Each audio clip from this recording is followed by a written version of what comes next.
So after seeing so many AI generated images and video and music on internet, you think like, okay, let's give it a go. You are creative, you're an artist, and you think, I can use this to create something, maybe it's gonna be fun.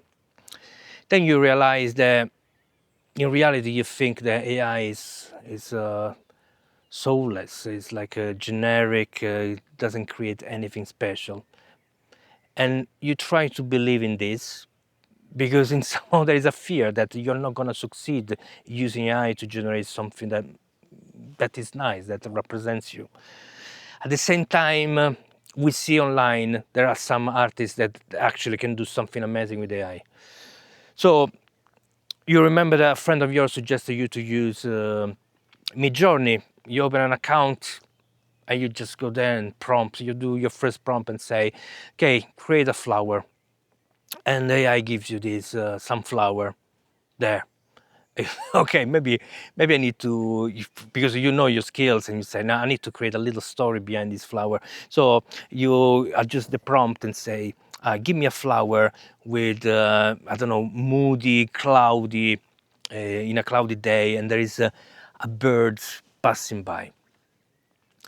And then you have this image that again doesn't say anything, but at least it's a little bit better. And this feeling of be completely average, soulless, is get confirmed. And you feel like, okay, this is what it is. This AI just is not for you. But what I think we need to do is to remove this confirmation bias. Okay, because in reality, if we search and look, there are some amazing work done with AI. And then show us that it's possible. It's those people that are investing time, effort, energy, passion to create something with AI. It's at the end payoff, and that means it's possible. And this is what we need to remember: it's possible. And our history, our human history, reminds us that art is not done by the tools; it's done by the artists. So the fact that the tool it's soulless is normal. Okay, that's what it is. Okay, this has always been like this. So we don't need to think, the AI doesn't have a soul and is average. This is us. Okay, so if the product is empty, it's because we didn't give something. And so what I want to give you is not feeling like a failure because what's happening by using AI, it doesn't resonate with you. What I invite you to do is to try harder, but also try to follow these 3 pillars of this of my framework. And it's based in this way. Okay, so the first pillar is to find a way to communicate with the AI that works. And that means attuning with AI. So sometimes we have some images in our mind and we describe them in the way that we feel those images look like.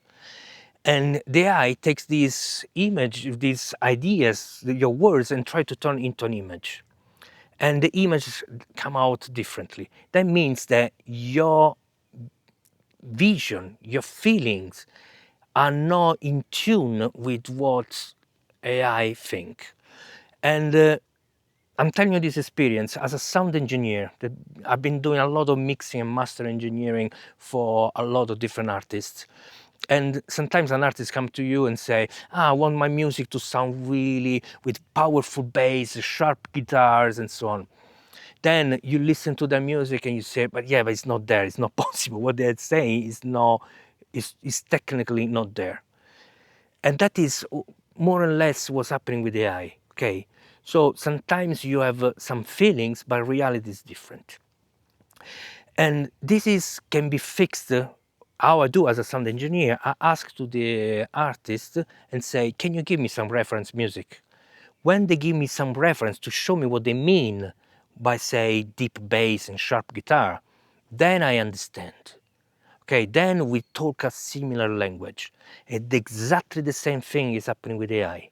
So we need to find a way to understand each other. Sometimes it's about discussing this. So with the AI that you can talk, like ChatGPT, for example, you explain this with words. With other AI, you need to give reference, like a reference image, a reference music. And this is how you attune to each other. So this exercise of finding way to attuning is fundamental.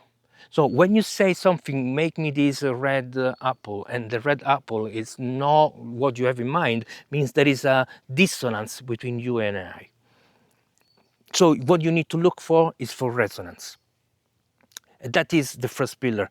The second pillar is the idea of prompting.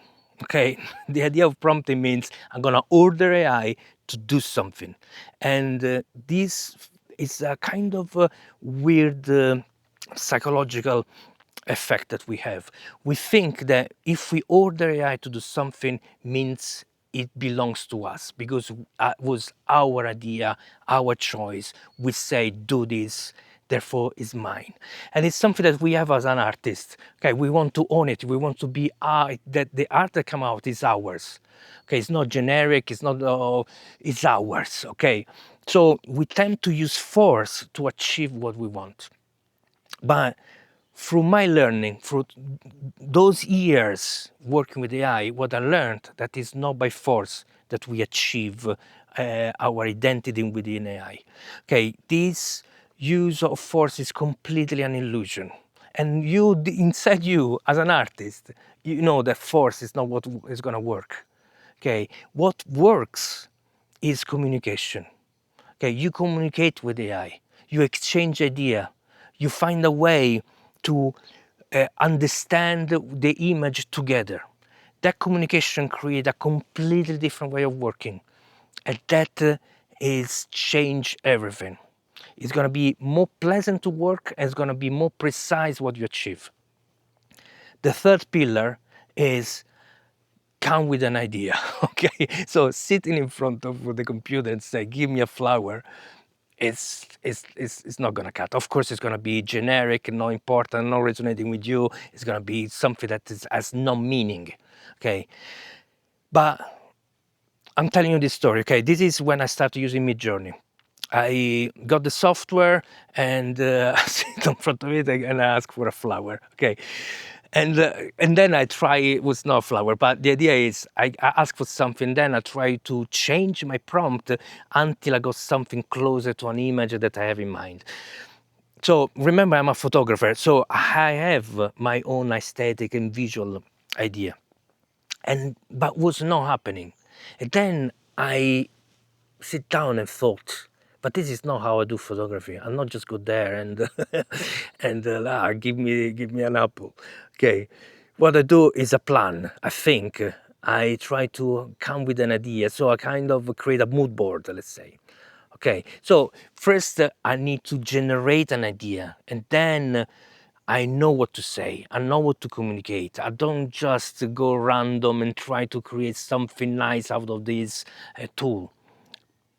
What I do is I first generate an idea that is well formed. So I got the color scheme, for example, I got the aesthetics and so on.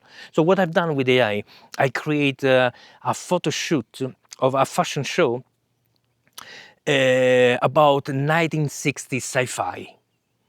And the photo, even though that was a really old version of Midjourney, but the photos are beautiful. I really like them. That is something that they resonate with me.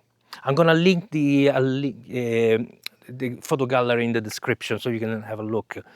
But so the point here is, if you follow these three pillars, you're gonna get closer already from day one, closer to something that makes sense. But it takes time. This attuning, this learning how to communicate with AI, to have a conversation with AI, it takes time. So don't give up. If you feel there is a call, there is something that attracts you to AI, means maybe you need to explore it more. So don't feel a failure if the first photo is not a good one. Just give yourself a chance to learn it. If this resonates with you, and if you have a different experience, or if you have this exact same experience that I had, so please leave a comment and let me know. As always, we make meaning together here. Thanks for listening, and see you tomorrow. Ciao.